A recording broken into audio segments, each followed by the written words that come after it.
in the hole.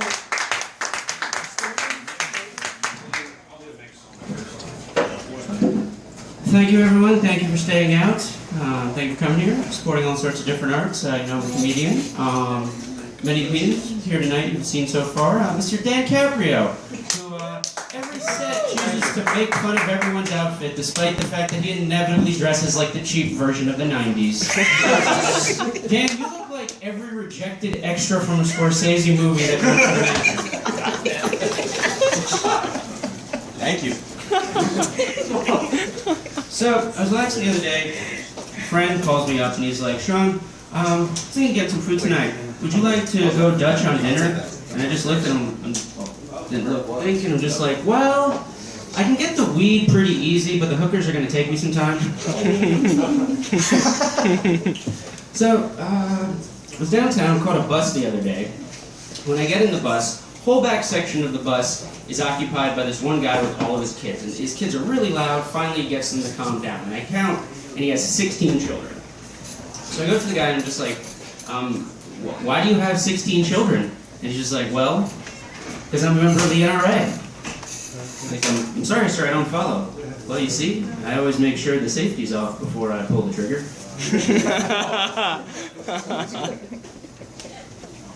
Two newlyweds in New Jersey, Mark and Diane, are sitting together. And they're really happy. It's very early in the relationship. It's just a wonderful time. And Diane just looks at Mark and she goes, Mark, if I was to die suddenly, how long would it be before you remarried?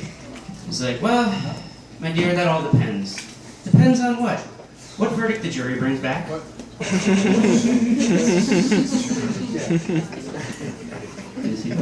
Well, I like to read a lot. I like to study the English language whenever I get a chance. But there's always just expressions that no matter what I try, just never seem to make a lot of sense for me. Probably the first one is unhinged.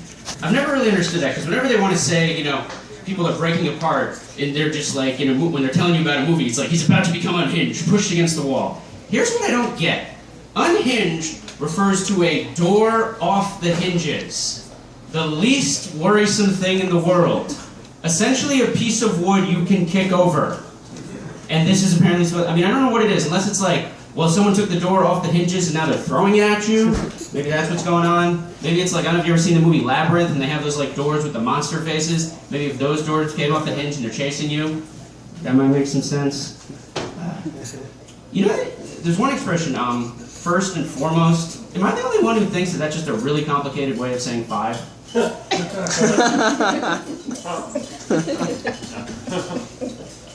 other one is dog eat dog. Whenever they want to indicate that the world's really tough, they're like, it's a dog eat dog world out there.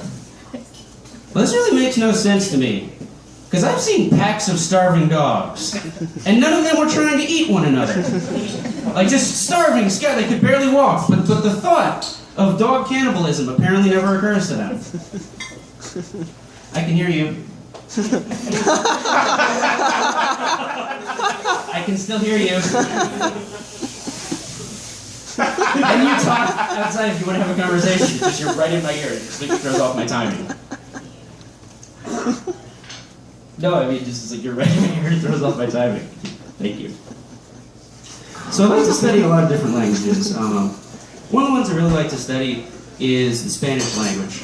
But what's always interesting about the fact that I speak Spanish is I keep encountering people who are not expecting me to be able to speak Spanish.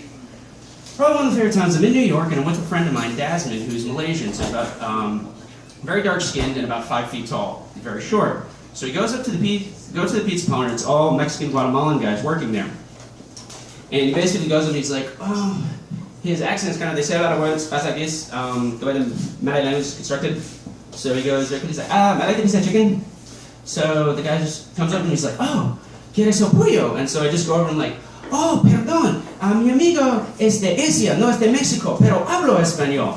The guy just freezes, looks at me, calls his friend over, Paula, venga aquí, es un tiro gringo, hablo español.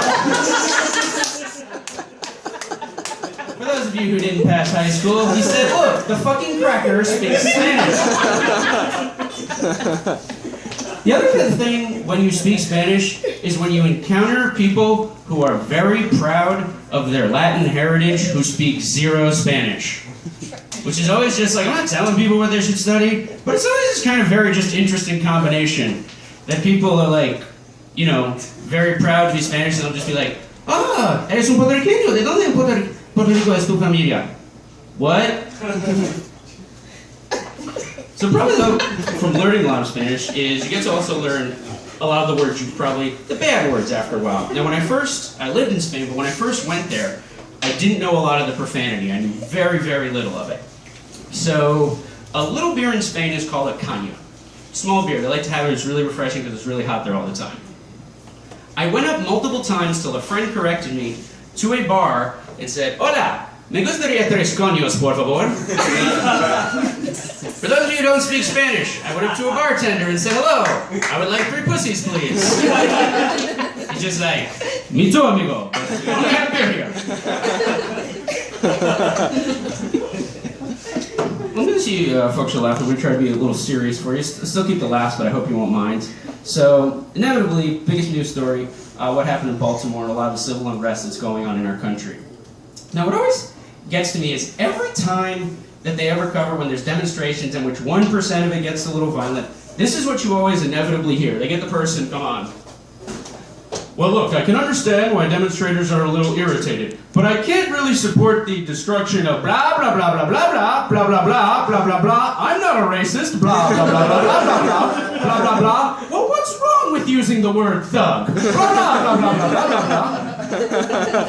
Now, what always gets to me is the people who like complain about this, the destruction of property, these are usually the same type of people who raised us all to venerate the Boston Tea Party. You remember the Boston Tea Party, when a bunch of poor Americans, angry at overtaxation and misrepresentation by the government, including several illegal actions by law enforcement when they killed civilians and weren't prosecuted for it, decided to destroy some private property?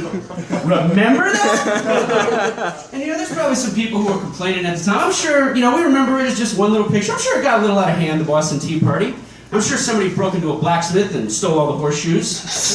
I'm sure a lace maker was robbed of all his knickerbockers. But it was worth it, because now we look upon it as we got democracy. We got freedom out of it. So you just think a lot of the demonstrations, who knows what could happen?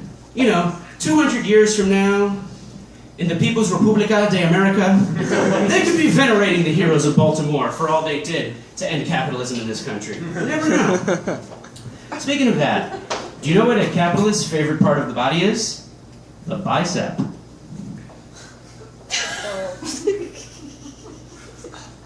I feel stupid now. It's fun. Bye. Bye. So one of the things is I'm always wondering, I have lots of questions whenever I'm up late at night. And one of the things I was wondering the other night was which came first, the waffle or the waffle iron? Here's what's depressing. I looked it up. I actually spent time trying to figure this out. Here's what's weird. Neither came first. They're two things that evolved separately over time. Throughout history, people had apparently been trying to make sweet cakes by putting two hot pieces of metal together. At the same time, people had batter that eventually became waffle batter. Isn't it so lucky for us that these two inventions evolved to the state they were at the same time? I mean, imagine the horrible worlds we could be living in. We could be having waffles made out of pancake batter. No, in fact, just too horrible to imagine. Well, thank you all for your time.